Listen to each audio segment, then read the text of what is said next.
Good morning, everyone, and thank you so much for joining our webinar today. We're going to go ahead and get started. We're really looking forward to a valuable conversation around how you can motivate employees in a more authentic and meaningful way. And if we jump forward to the next slide, here's a few of our other events coming up outside of today's webinar, and we'd love to see you there. With regards to upcoming local conferences, starting in a few weeks, Lattice team will be at HR Techspo here in San Francisco. We welcome you to register and see them at their booth. And then the next week, Blueboard will actually be heading down south to the Cal HR Conference, which is a 3-day event put on by our friends at Pyra.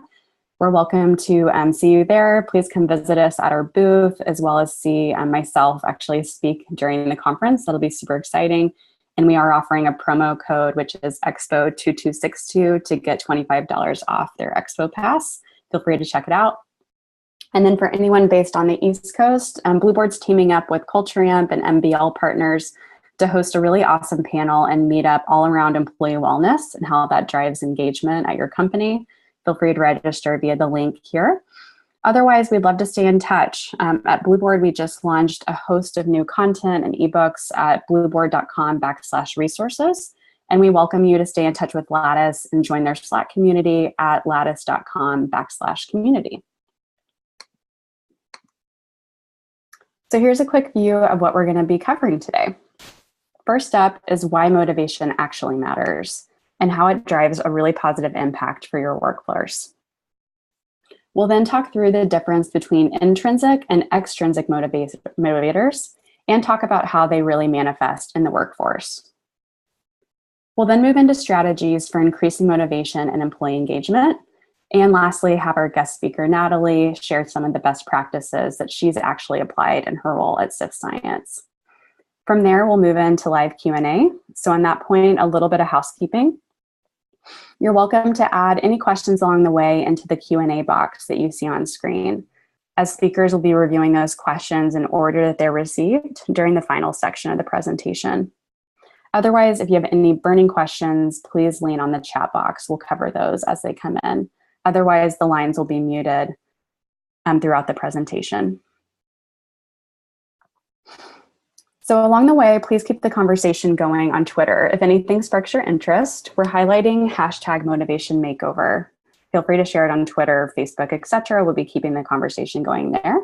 And for anyone planning to take advantage of the SHRM recertification credit offered, you will need to attend the presentation live. We'll be sharing the code at the end of the presentation. And unfortunately, it will not be featured in the recording, so please hang tight until the end to receive it. But if you do have to jump out early, not to worry. We will be recording the presentation and sharing that along with a written recap tomorrow morning. And lastly, we shared some really awesome resources for you to dig into after the event. Those were posted to the chat box right before we started. The first link is part of a new series of ebooks that we just released at Blueboard with some practical tips and customer stories for inspiring employee motivation through personalized recognition efforts, as well as a great article from Lattice that lists the 5 skills that every people manager should have. So let's quickly introduce our speakers. We go back one slide there. We're first happy to welcome Natalie Hudson. She's the, talent development lead at Sift Science. And for those of you who don't know Sift Science, they're a digital trust platform that protects business and customers from all vectors of fraud and abuse through live machine learning, a global trust network, automation technologies. Over 12,000 websites use Sift to fight fraud. Welcome, Natalie. Next up, we have Grant Maestos from Lattice. He's their head of customer success. And for those of you who don't know who Lattice is, they're a people management platform designed to engage your employees. With Lattice, it's easy to launch 360 reviews, share ongoing feedback and praise, facilitate one-on-ones, set up goal tracking across your company, and even run company engagement surveys. They're working with hundreds of customers, including brands we love like Glossier, Reddit, Cruise Automation, and New York Public Radio, to help fuel their inter-office conversations and feedback. And lastly, I'm Morgan Cheney. I'll be your moderator today. I'm our head of marketing and a big part of our culture committee here at Blueboard. And for those unfamiliar with Blueboard and just joining us today for the first time, we're an experiential recognition and rewards platform for the modern workforce. We help companies like Lyft, Pinterest, Abbott Pharmaceuticals, and Google reward top employees with their choice of an experience instead of things like cash or gift card rewards. What's an experience exactly, you might ask? They range from local adventures like pottery classes or flying trapeze lessons to bucket list worthy travel like taking the family to Disney, or even a couple's retreat to Iceland. So on that note, let's go ahead and get started. We'll start chatting through how a more motivated workforce can drive more positive business outcomes. But what does our workforce actually want? What are they motivated by?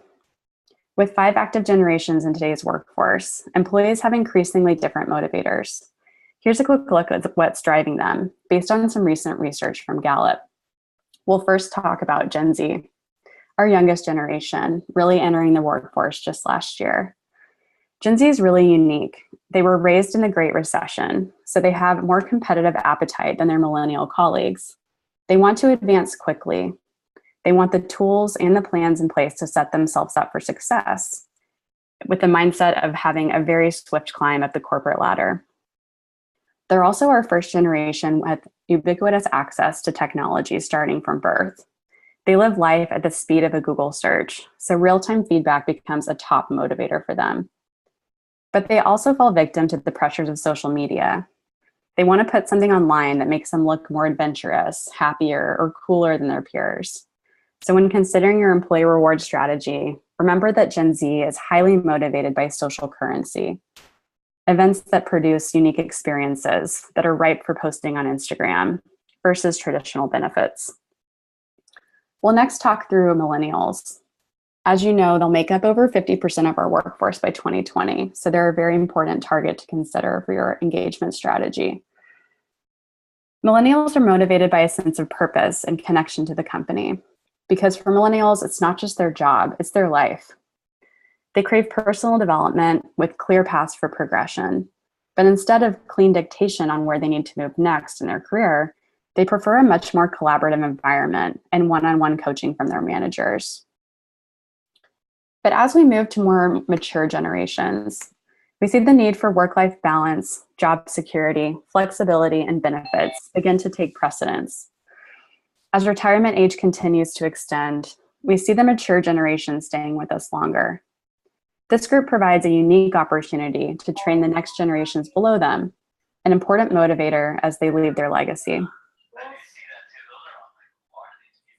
What do you see when you look around your office? Let's take a quick poll to understand which generational groups are represented in your workforce. As you'll see on the screen, we've got a quick poll running. So the first question is, which generational groups represent your current workforce? You can select all that apply.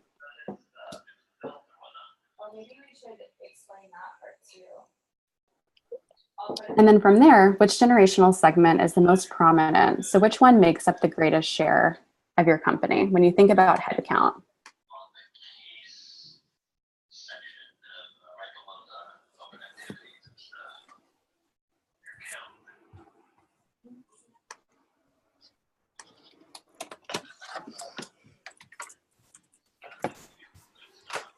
On your personal one, right?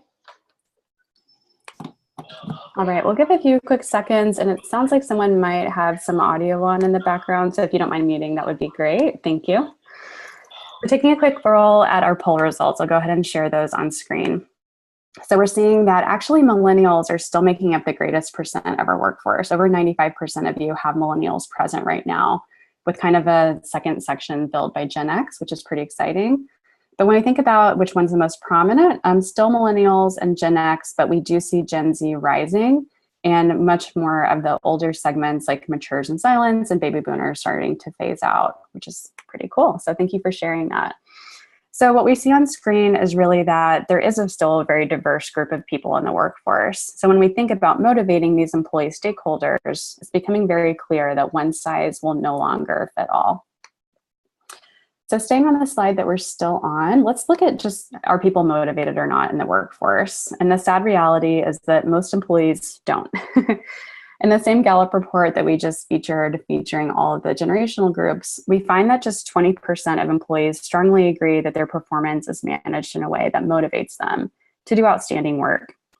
This means that most are just doing average to mediocre work, in line with the same Gallup findings that we see with just 30% of our workforce actively engaged on a daily basis. From there, we see just 21% of employees strongly agree that they have performance metrics that are actually within their control.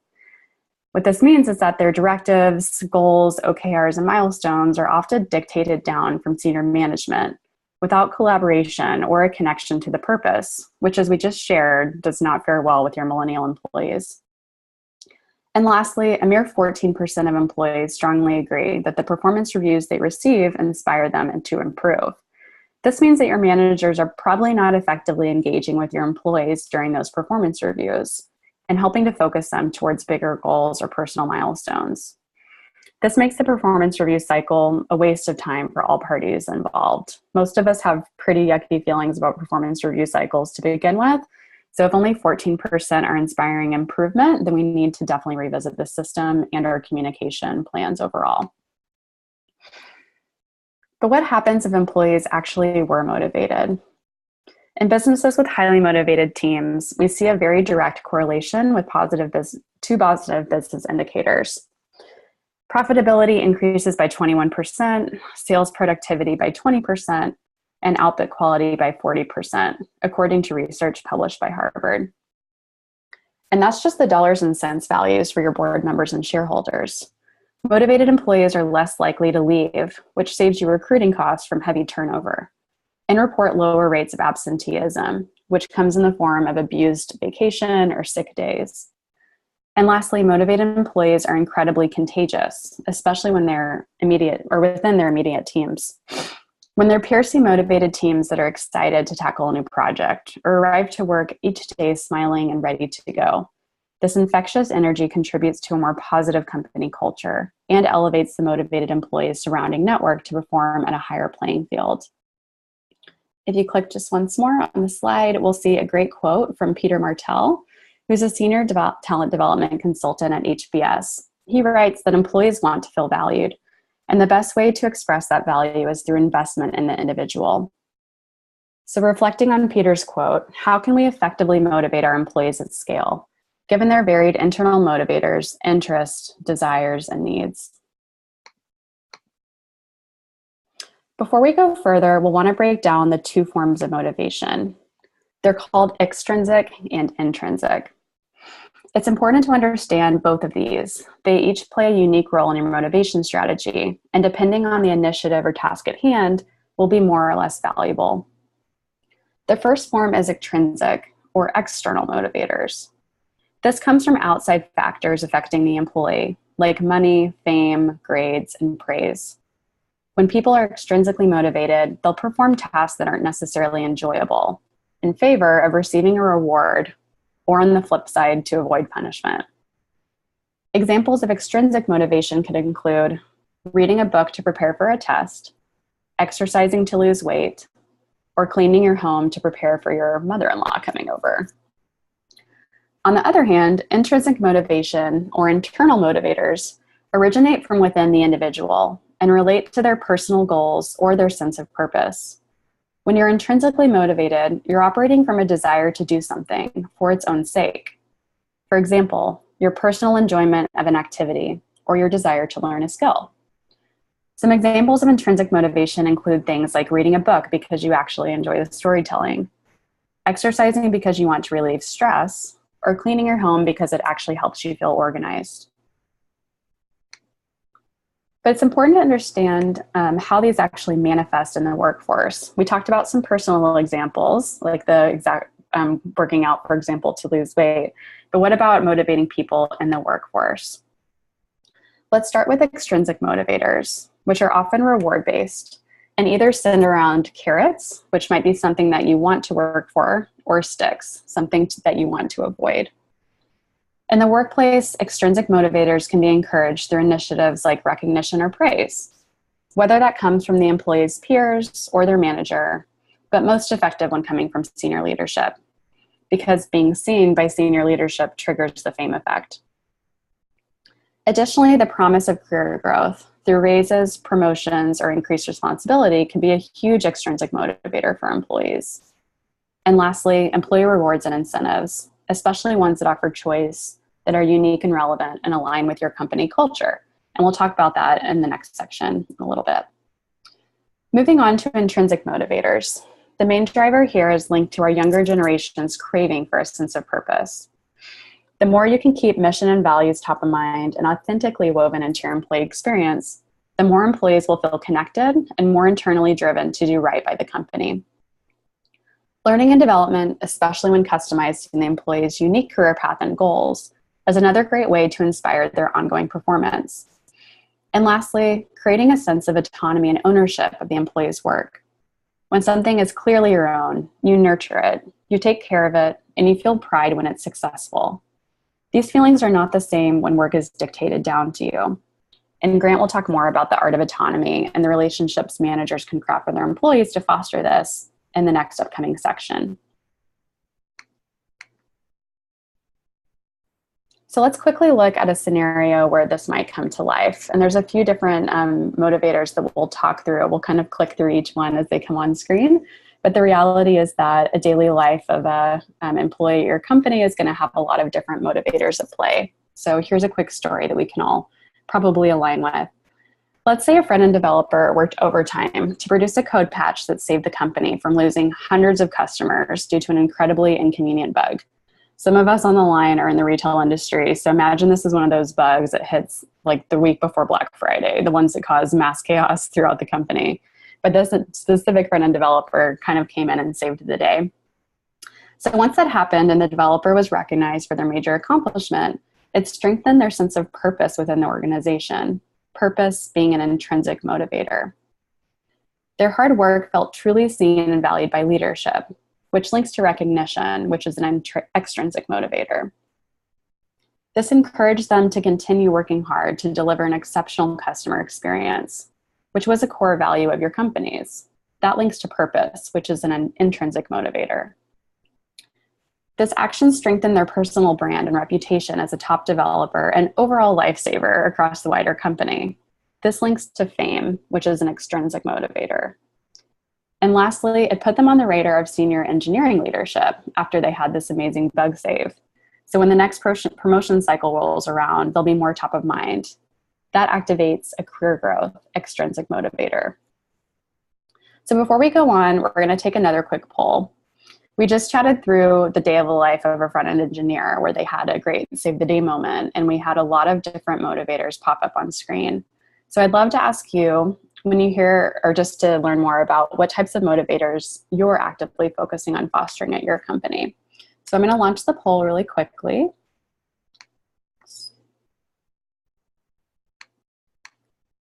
And jump back into our next one.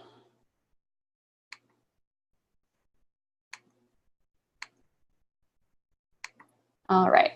So the question is, of the types of motivators that you see on screen, which ones are you actively putting resources behind or actively promoting as part of your company culture? And you can check more than one.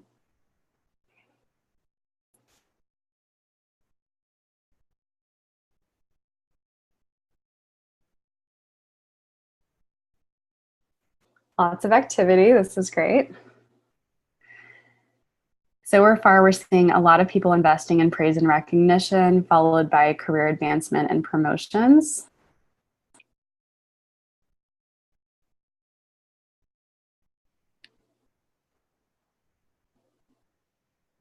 All right, I'm going to quickly end this and share the results so everybody can see.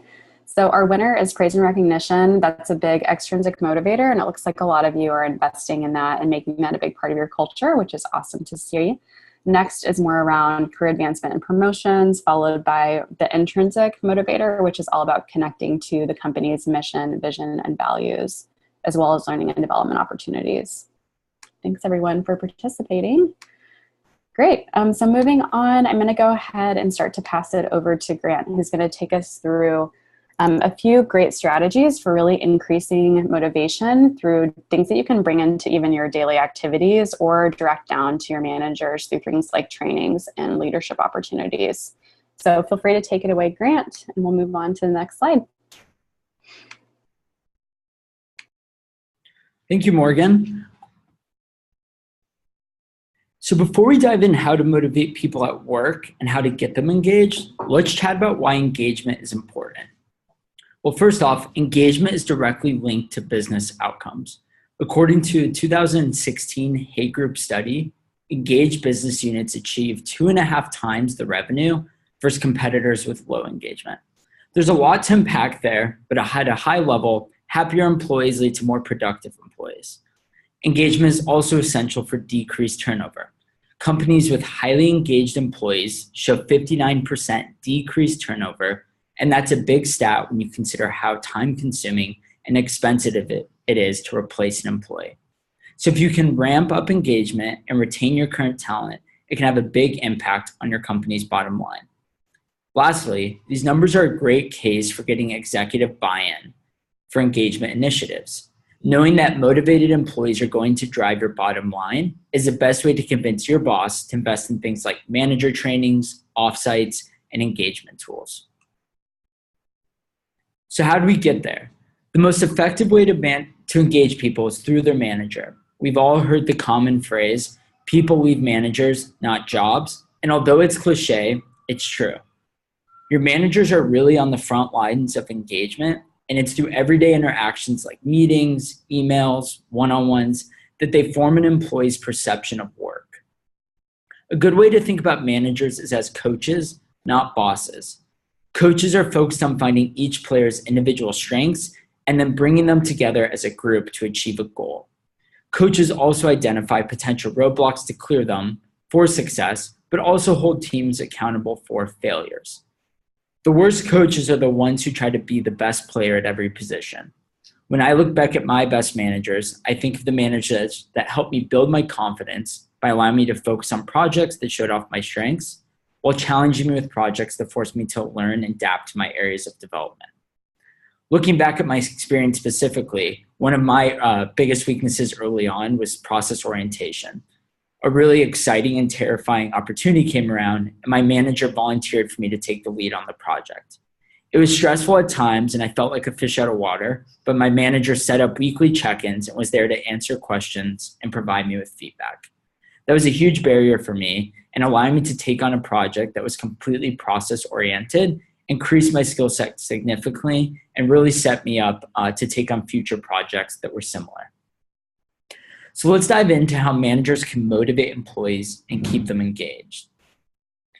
To begin, first they can start by connecting work to a sense of purpose. And there are kind of 3 clear ways to do that. Number 1 is establish clear company goals. These goals should be very simple and directional. I think a good litmus test here is that a manager should be able to go up to an employee and ask what at least one company goal is.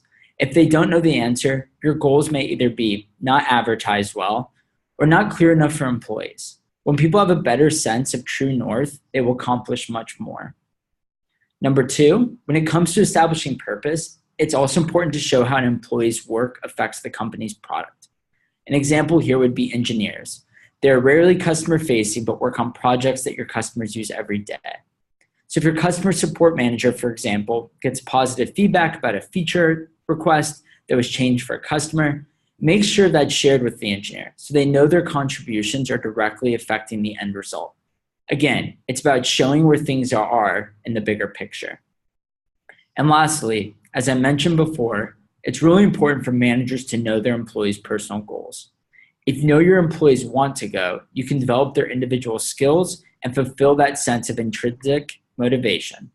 Employees aren't always going to be able to work on exactly what they'd like to work on, but pairing them with specific interests will increase their performance. So setting clears is a big driver for motivation. These are some tips for goal setting that will keep employees engaged in the goal setting process. First, your employees should all own at least one goal by themselves. This will give people a direct sense of ownership that they'll consistently come back to, and they'll take pride in moving forward. It plays on the intrinsic sense of motivation to know that if you win this, it's on you, but if you fail, it's also on you. Another important aspect of goal setting is laying out the milestones you need to achieve those goals. For example, think about the difference between the goal, increase blog traffic versus write 4 articles per month on 5 different subjects. The first goal doesn't inform my work in any real way, while the second goal gives a clear picture of what needs to get done to achieve my goal. As mentioned before, when we talked about purpose, it's really important to link employee goals to company goals. It has the tangible effect of getting everyone in the row in the same direction. Think about a boat with people rowing in unison versus one where the rowers are sporadic and unaligned, which will have a multiplier effect on your company output. And make sure to involve your employees in the goal setting process. In fact, employees managed to involve them in goal setting are 3 times more likely to be engaged.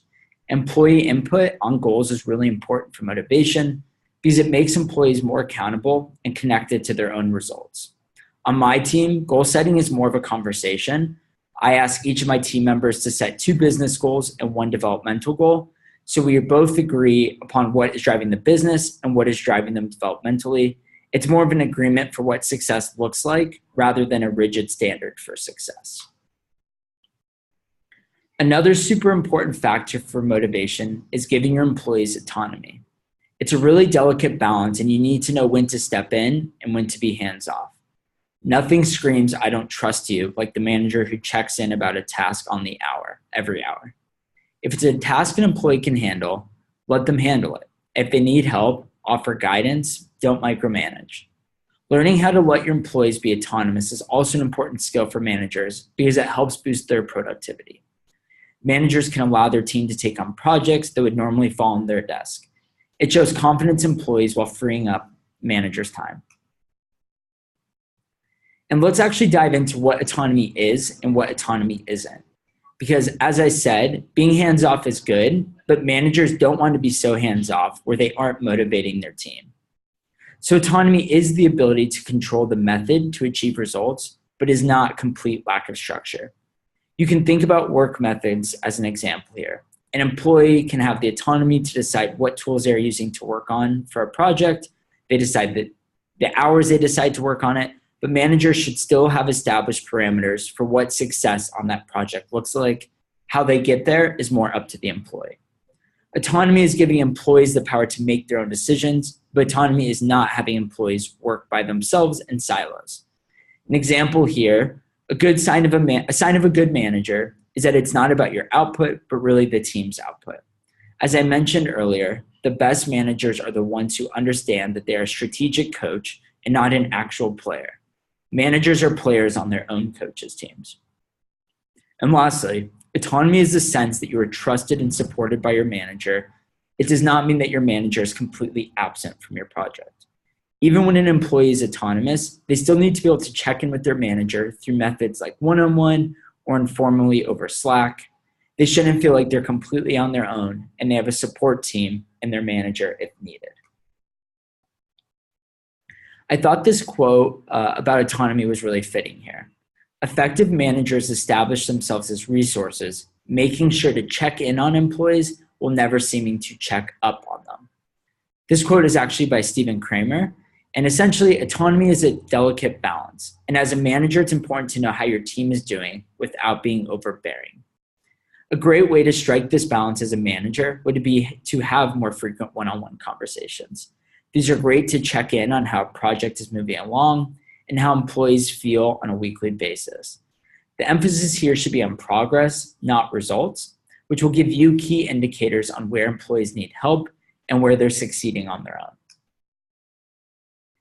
The last factor that's critical for motivating employees is giving praise. It's a simple concept, but when employees feel recognized, it can drive both engagement and performance. Here are some of our best examples or practices for giving praise. One is to be specific. Instead of saying great job on that project, which is general and vague and doesn't really explain the behavior you want repeated, you have to point out exactly what and how the employee achieved it and also why it's important. A better way to put that same feedback would be, great job in organizing the staff around our all hands. Your detailed overview is perfect, and ensuring we do it at 5-minute sync before made it seamless. We couldn't have done it without you. Also, celebrate wins in all shapes and sizes. When giving praise, don't just focus on accomplishing end goals. You also want to celebrate the small wins and milestones. These could be ways that you've seen the person improve personally or small things that they've done for the entire team. And lastly, give praise across teams. Don't limit praise to just the 4 or 5 people you work with. Recognize wins on other teams that you admire or that helped out you. Finally, I'll wrap this up by saying it's important to share praise publicly and to connect praise to values. This will be a short and shameless plug for Lattice here, because this is our praise function that's integrated with Slack. But rather than giving praise to a person directly, it's awesome when wins can be seen by the entire company. You'll see Jacob here at Lattice was giving kudos to Kyle for presentation he did on SDR strategy, and he actually shared it with the entire company. We all saw it, and when Jacob shared with the whole company, became tuned into the work Kyle was working on. Sharing wins publicly connects the company and makes employees feel recognized outside their team. It's also important to connect praise with your company values because it drives home the sense of purpose that I previously mentioned.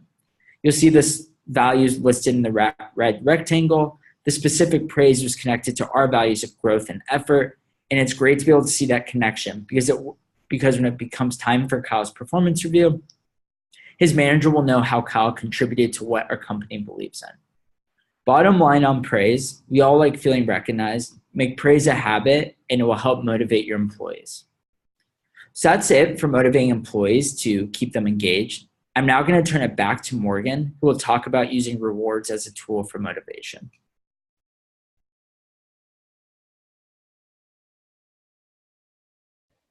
All right, there we go. Thank you so much, Grant. I'm really excited to talk about recognition because it's such a key piece of your motivation strategy and something that we obviously spend a lot of time on thinking about at Blueboard.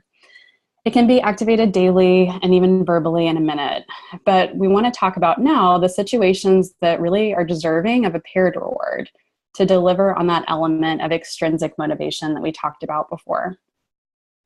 Rewards and incentives are a great complement to your extrinsic motivation strategy, but because they're a hard cost, I did want to spend some time arming you with a few characteristics of a great rewards program to ensure that you're investing wisely. So the first characteristic we'll talk about is the notion of rewarding in real time. Some reward platforms that you might have shopped around with before encourage points that are usually given in small increments. These can often pile up, sometimes even months or years at a time before reaching a significant value. Sometimes it's not even redeemed until the employee is thinking about leaving your company and closing up shop. And by the time they are redeemed, like I said, sometimes even months or years later, the employee forgets what they actually did to deserve them. But rewards in real time clearly link the behaviors demonstrated with the reward in hand, encouraging those employees to repeat actions and behaviors in the very near future. Next, recognition should be personalized. Raise your hand if you might be victim to a program now that's full of outdated rewards, even thinking about big milestones like a 10-year anniversary, for example. Some of you might be the great recipient of things like a mahogany desk clock or a state-of-the-art vacuum cleaner, which are a little bit deflating after so much hard work and dedication to your company, as you can imagine. So when we think about personalization, rewards should be relevant, they should be modern, and they should offer the element of choice. This helps take the pressure off managers as well when thinking about what to choose for all of their employees. Some of us might have teams of even 20 or 30 people. So as much as you want to, it's really hard to get to know everybody on a personal level and give them something that's truly amazing. So why not let them pick for themselves, something that's most meaningful to them that you might not have even understood was a hobby or passion of theirs. And lastly, rewards should be supported. They should initiate from senior leadership, and it's our job as HR leaders to really get them involved. This can come in the form of things like having leadership hand out rewards individually to employees when they're of really significant value. Maybe things like those employees of the month or the quarter or those that are achieving high tenure. And also taking time during public forums. So things like town halls or company-wide meetings or offsites to announce on screen some of the more recent reward recipients that are happening through the company, especially like I mentioned, those of significant value, so that everybody can really have visibility into who is a top performer at the company. We think about the visibility piece as we reflect back on the example I shared with the engineer. There were two things that really stood out as extrinsic motivators. One was related to the fame piece. So whenever she was going above and beyond, really being seen by senior leadership, and also the opportunity for that visibility to link to promotions. So as you're top of mind on leadership's radar, it's really great for employees to have that additional leg up during promotion cycles. So many reasons to get leadership involved. Two of those are just the first that we're thinking of. And then the next piece, of course, on top of that is the fact that they're authentically woven into your culture. So when it stems from leadership and stems from the top, that means they're not just a reflection of your culture, but they're actually additive to it. And leadership is showing that they truly do see and value their employees and that they're a big piece of the culture. So this helps us to create a culture of recognition and genuine appreciation for each other's great work. It means that employees are genuinely excited to see the value that their teammates are bringing to the table, and they want to take that moment to celebrate them when it's a big part of your culture. So moving on, what does it actually look like to have real-time, personalized, and authentic rewards platforms? For most of us who are familiar with Blueboard, it looks like a lot of what we're offering here. So Grant had his moment for the shameless plug, and I'll take mine here on this slide. So quickly, what Blueboard is, again, we offer the ability for companies and managers to reward top employees with their choice of an experience. So when we think about real-time being something really important to consider for your rewards platform, we let you send rewards in under 30 seconds, and we have the ability to link that effort to a company value or other achievement that the employee demonstrated. When we think about personalization, the great thing with Blueboard is that employees actually get to choose from a catalog of experiences that are hand-curated by an in-house team of experienced curators. They're updated regularly based on what's on trend, and we also receive feedback from every rewarded employee that we take into mind when curating the catalog further.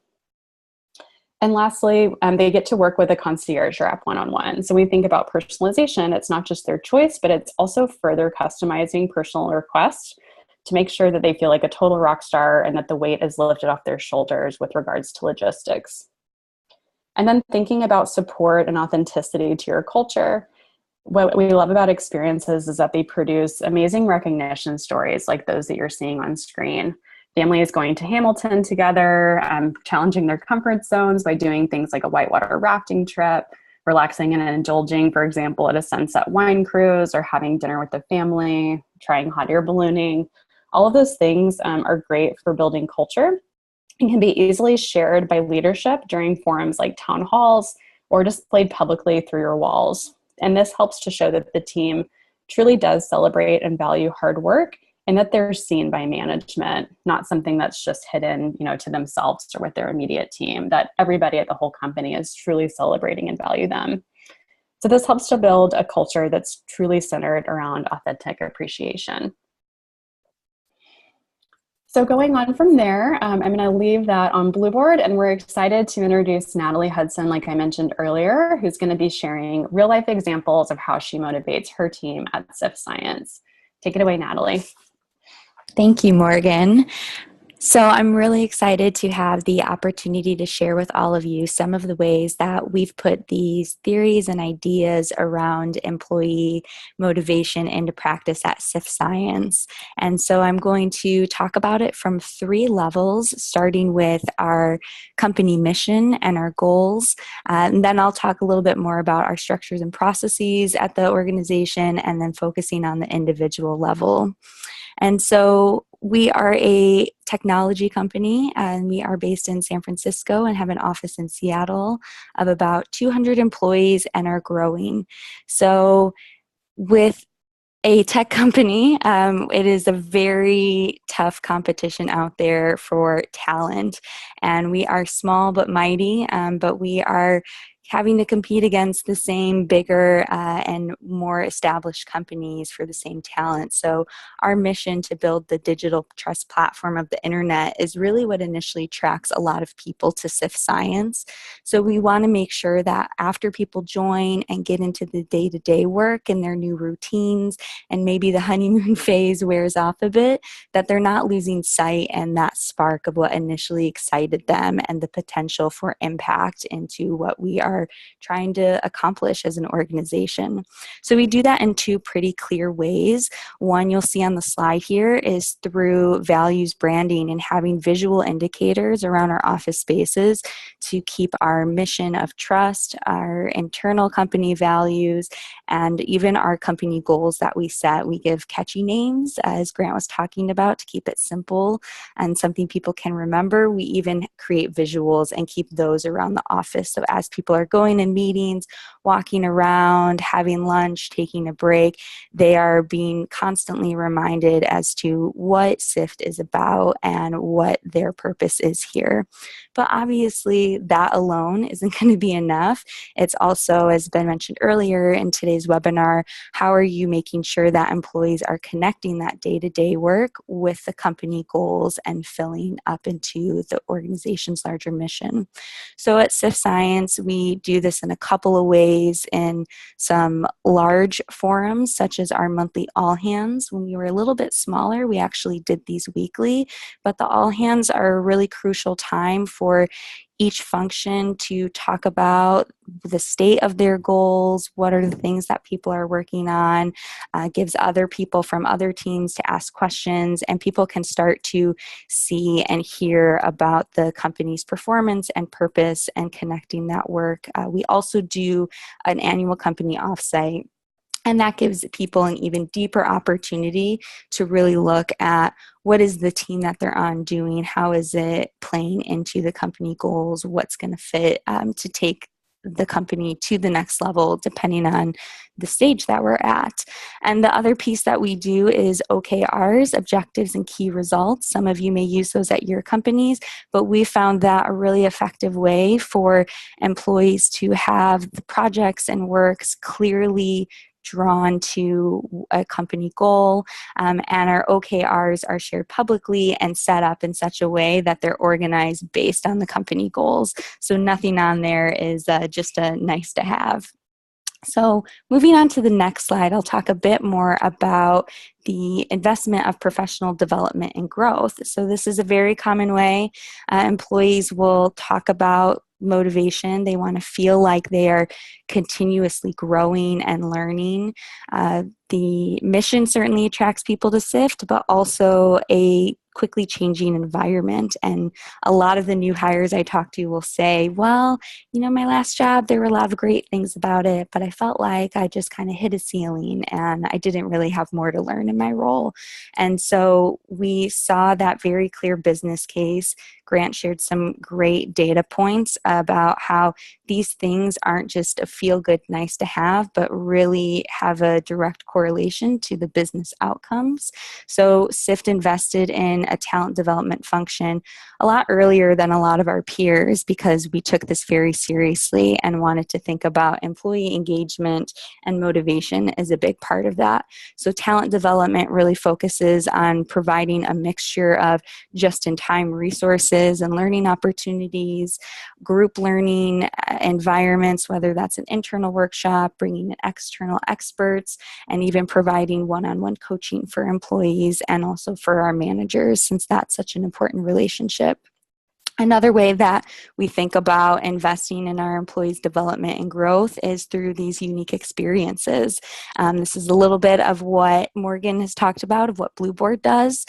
We are a smaller company, so you know, we all have our budgets and limits. So we knew pretty early on that for our top performers, especially when we don't have a budget, that we can just give people all the bonuses and raises that we want, that we needed to get really creative to think about how can we show someone that we really care about them as a person and valuing what they're doing and giving them something special in return. So that can be, you know, something like a special dinner with the CEO or some of our leaders, or if they have connections and their personal networks that's of interest to that person, investing in some other more of that learning one-on-one learning opportunities and resources. So that's another way that we think about how are we acknowledging, recognizing, and making those employees feel like they're being invested in. And the final point about development and growth is getting clear on what that means in your organization. So for us at Sift, we wanted to be really clear on our perspective that it's not just about promotion, it's not just about raises and bonuses, but that there are other signals that you can get from the company and from your manager to know that you are learning, you are growing, we're investing in you, and we care about developing you here at Sift Science.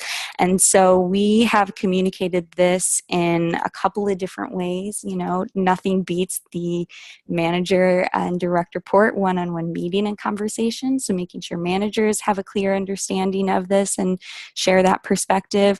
But also then when we're bringing on new folks for our onboarding, we actually created just a 90-second fun video talking about what talent development means at Sift Science. And part of that is for employees to drive and own their career path, but you don't do it alone, right? It's in partnership. So that's where we transition to thinking about the relationship between managers. So this will be the last point I talk about in the next slide.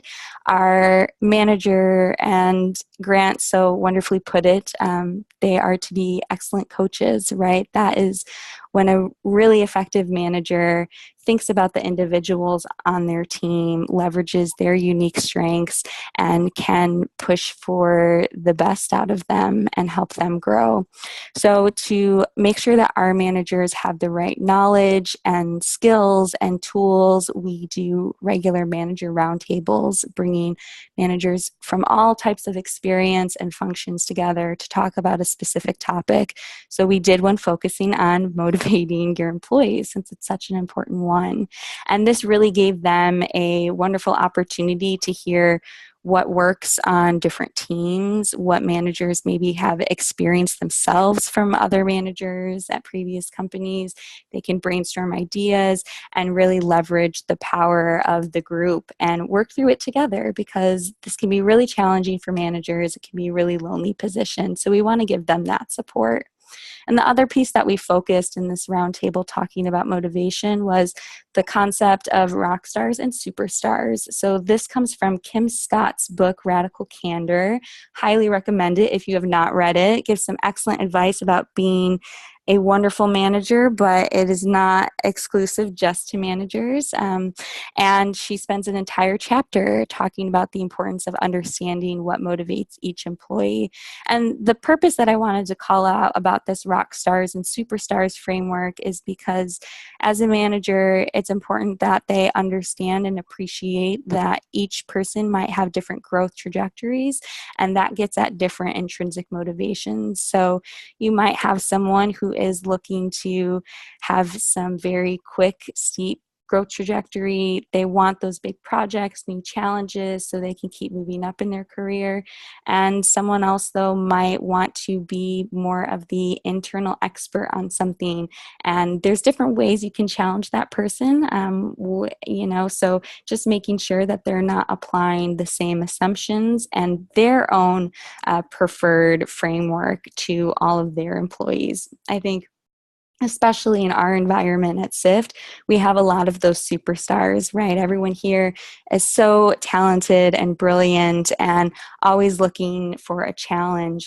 But as the company grows, as teams change, as we bring in different people so that we're making sure we are a diverse and inclusive type of organization, managers need to think about their employees and not what they prefer themselves.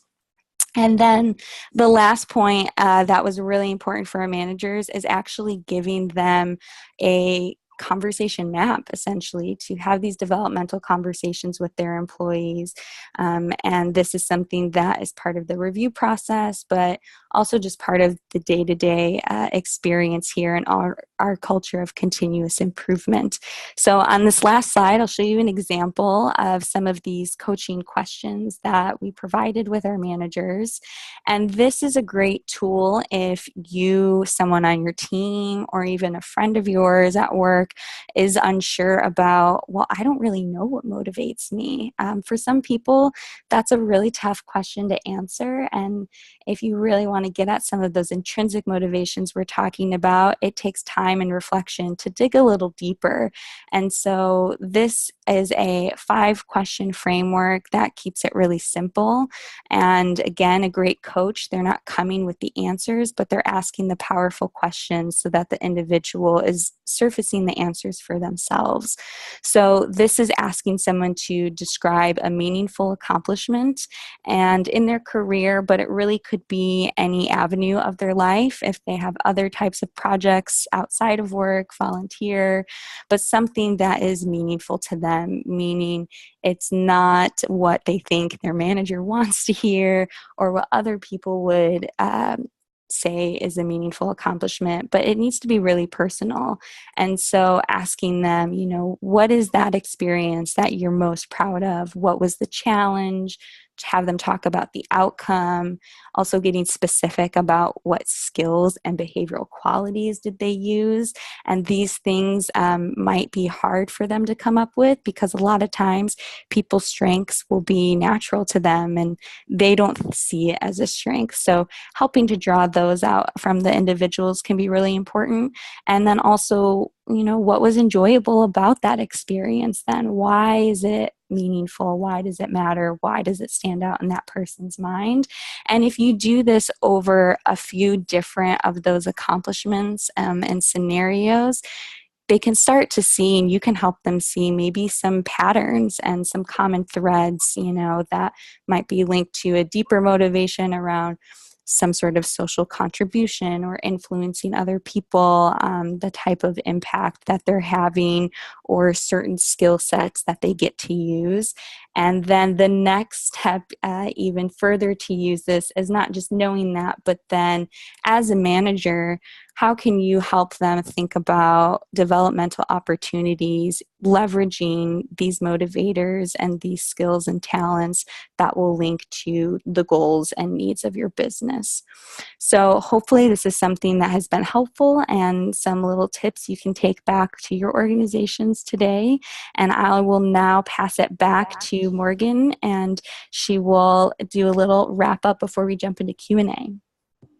Awesome. Thank you so much, Natalie. I love those, especially the powerful questions. I think it's so great to have those real life things that you can take back into the workforce. So everyone on the webinar, you'll have to keep in touch with us as you put some of those into practice and see some of the results come through and building more strong bonds between your managers and their employees.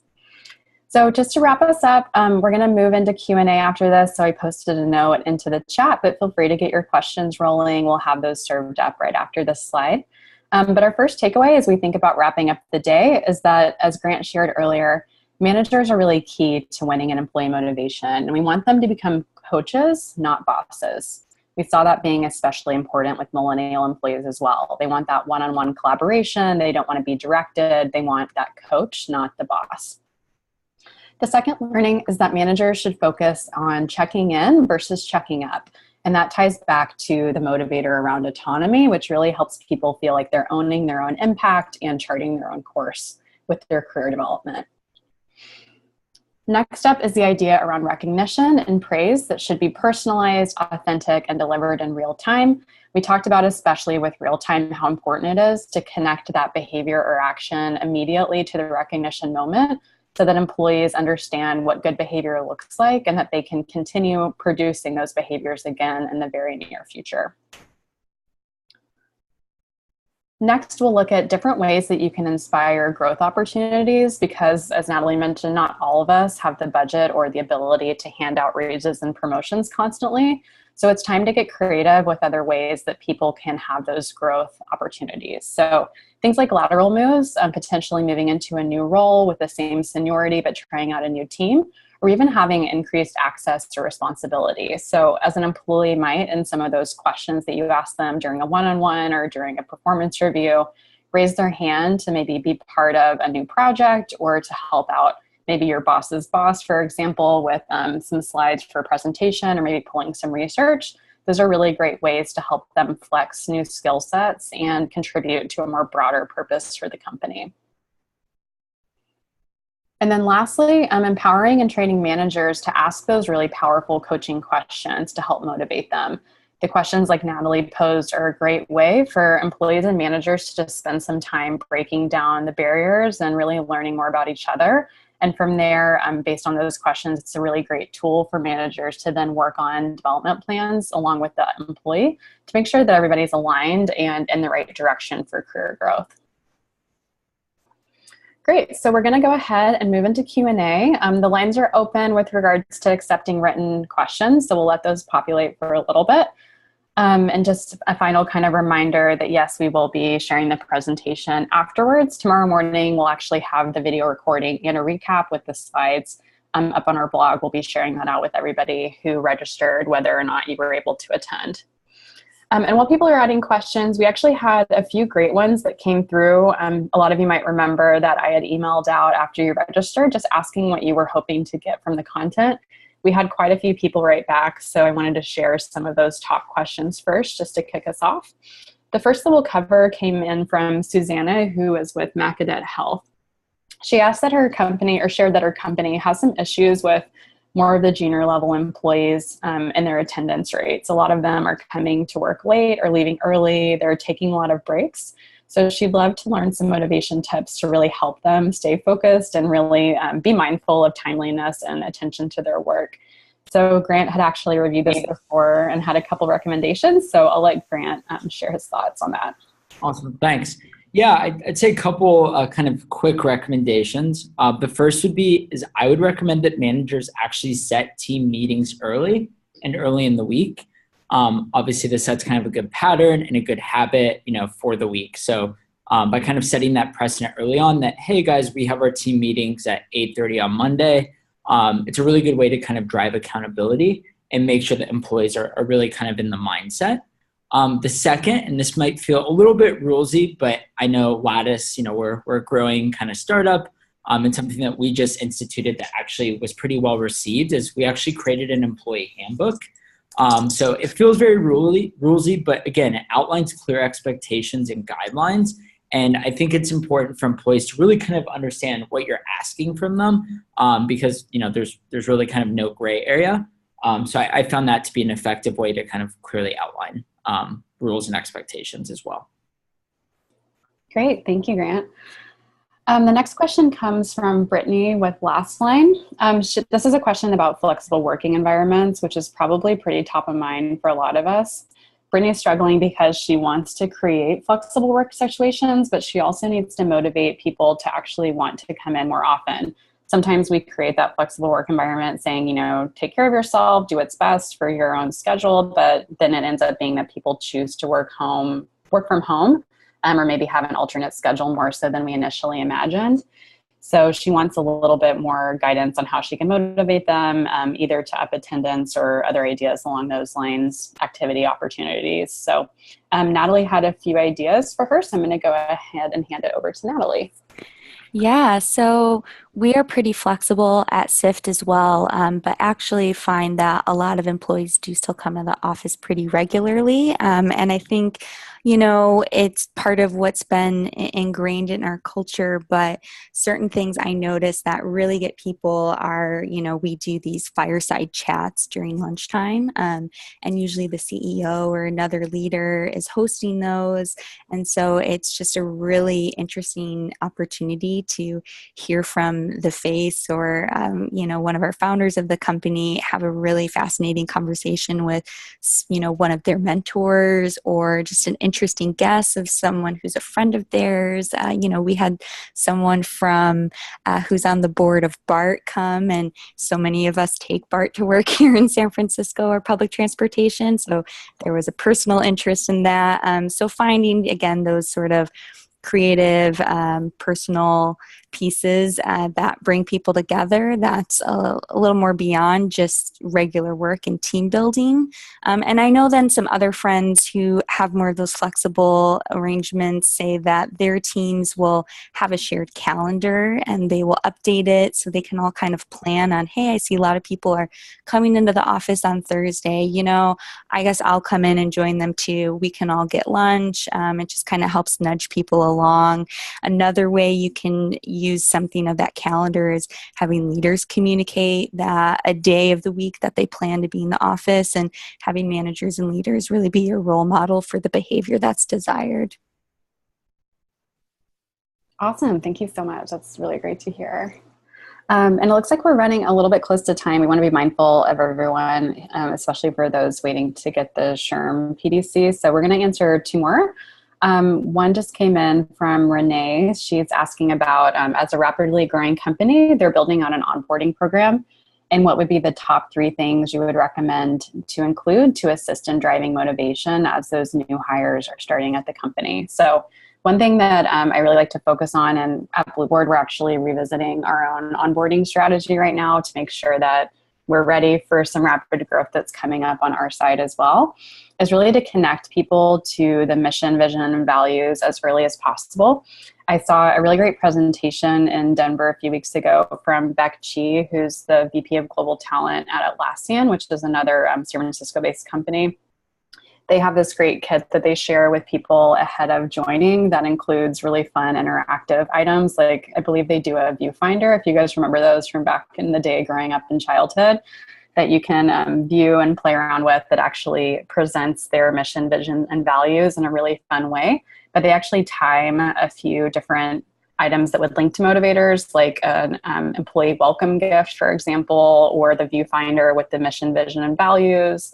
Or things to keep organized and focus on autonomy, like issuing a shared Trello board ahead of the employee even arriving at the company. So that gives them time to really digest some of those key items before they even start, so that when they do arrive at the company, they're not overwhelmed with everything that's being thrown at them.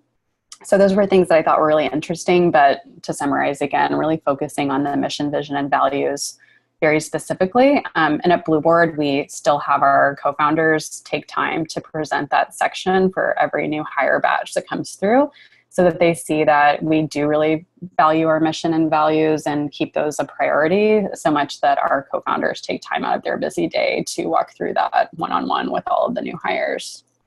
But I'm happy to let our panelists add anything else that they do at their companies that's interesting for onboarding.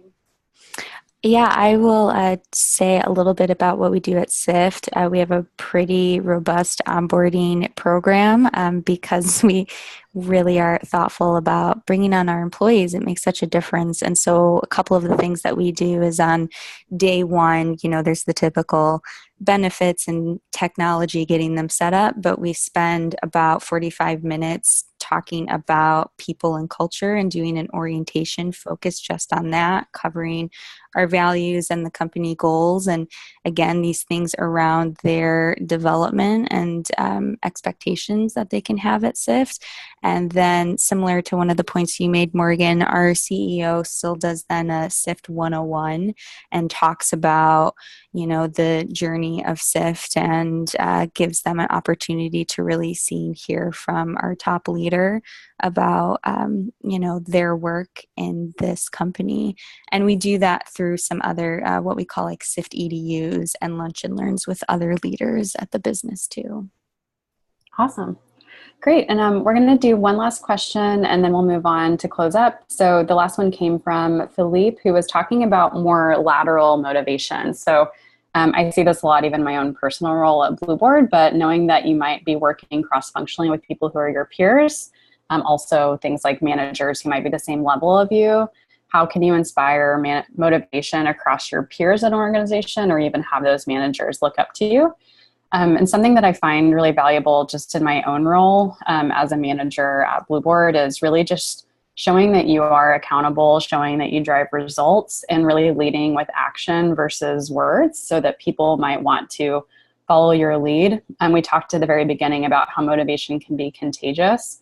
And as you kind of establish your own baselines for performance and really focusing on what's most important to you and your goals, others will emulate that and see that you are someone who's a contributor and they can trust with regards to getting things done in the organization. So that's just my personal experience with it, but I'm happy to open it up to the panelists for any final thoughts. Yeah, just a real quick thing to add. I know as our company has grown and scaled, one thing that's been really effective and helpful is our COO started this kind of weekly meeting for team leads. and we're all responsible for sharing kind of our team's data the night before. Everyone's kind of expected to attend the meeting the next day with any kind of outstanding questions about the data. And then we really do sit down and kind of have an agenda with really kind of clear action items and kind of hot topics in the company. I've seen that be like a really effective way to kind of think as the team leads as a kind of cohesive team. So I've definitely seen some success there.